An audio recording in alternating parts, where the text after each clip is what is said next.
everyone! So, are you ready to shake off that winter sluggishness?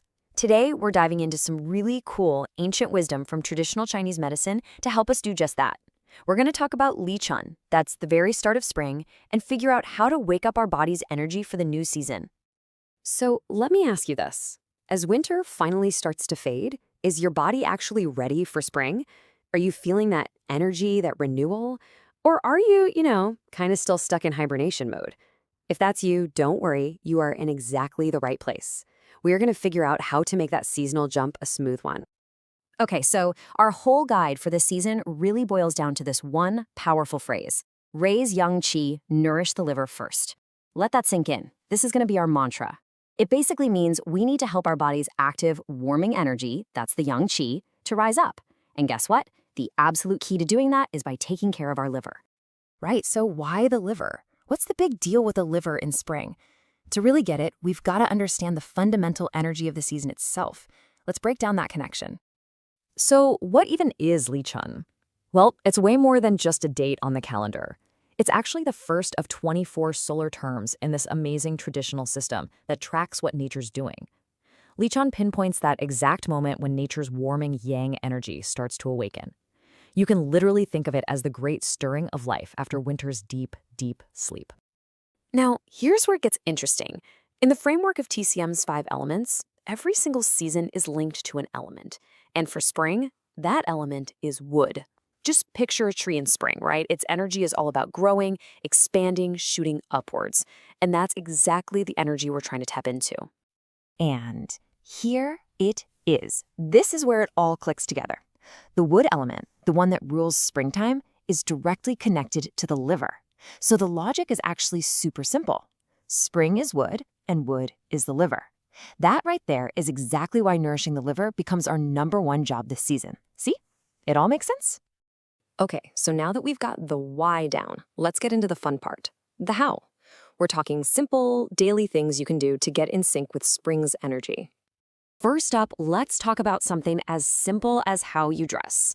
I know it's so tempting to throw on a t-shirt the second you see the sun, right? But according to this wisdom, that's actually a big mistake.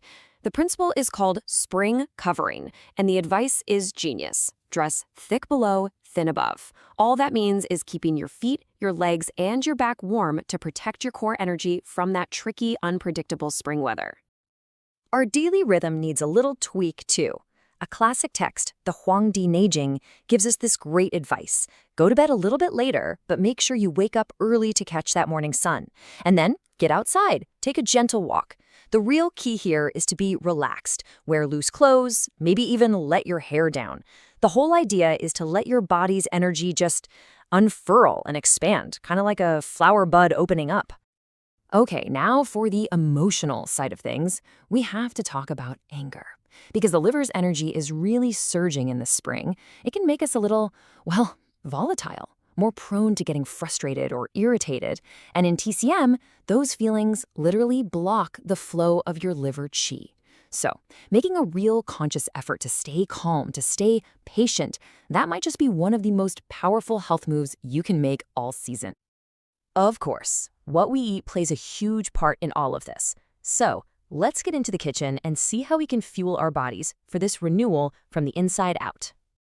There was this famous physician, Sun Samayo, who gave us this brilliant, super simple rule: reduce the sour and increase the sweet. Now, why is that? Well, sour flavors have this contracting, inward-pulling energy, which is the total opposite of spring's expansive vibe.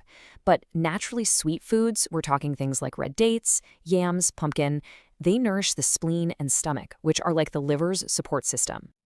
And to really give that yang energy an extra push, we can bring in foods that are pungent and a little bit sweet.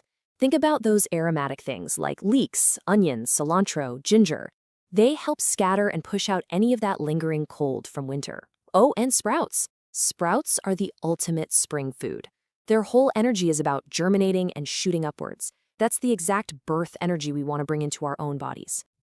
And hey, here is a super simple, beautiful recipe you can try right away. Rose tea.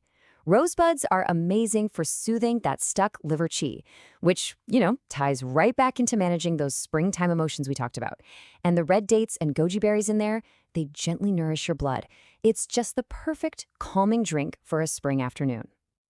All right, beyond what we eat, we can actually work directly with our body's energy pathways. So let's check out a couple of simple but really powerful self-care techniques you can do at home. Acupressure is awesome because you can do it anytime, anywhere. So, 3 key points for spring. First, Tai Chong on the top of your foot. This is a major point for keeping your liver qi flowing smoothly. Then you've got Zusan Li on your leg, which is famous for boosting your overall energy and digestion. And finally, Feng Qi at the base of your skull. This one's great for clearing your head and fighting off those spring colds. Just spending a few minutes on each point every day can make a huge difference. Another really cool tool is Moxibustion. This is where you apply gentle, warming heat from a special herb called moxa. Here's a great way to think about it. If your yang energy is like a little seed trying to sprout in spring, Moxibustion is like the warm sun, helping it break right through the soil. It's like giving your body a direct infusion of warmth and energy. So powerful.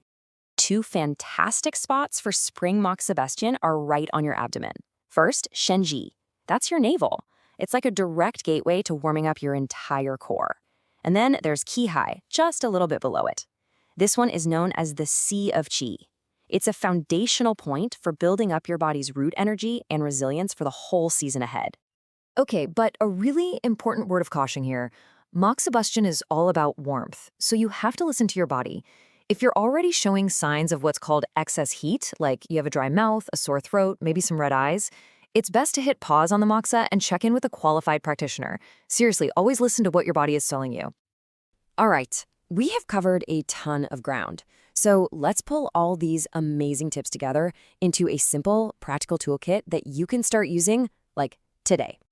So to wrap it all up, it's all about raising that yang qi by taking care of your liver. And how do we do that?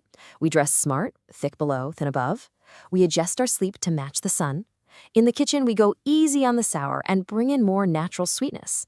And, so importantly, we soothe our liver by managing our emotions and using simple tools like rose tea and massaging those key acupressure points. These are your keys to an absolutely vibrant spring. And finally, just a necessary reminder for everyone, everything we've talked about today is for cultural learning and reference. This is not and should not be taken as medical advice. For any of your specific health concerns, please always go and talk to a qualified healthcare professional. So, as we finish up, I want to turn the question back to you. Now that you're armed with all this incredible ancient wisdom, what's one small thing you're going to do to welcome spring's energy? What's one change you'll make to help your body get in tune with the season? Let that be your starting point for an amazing, vibrant season ahead.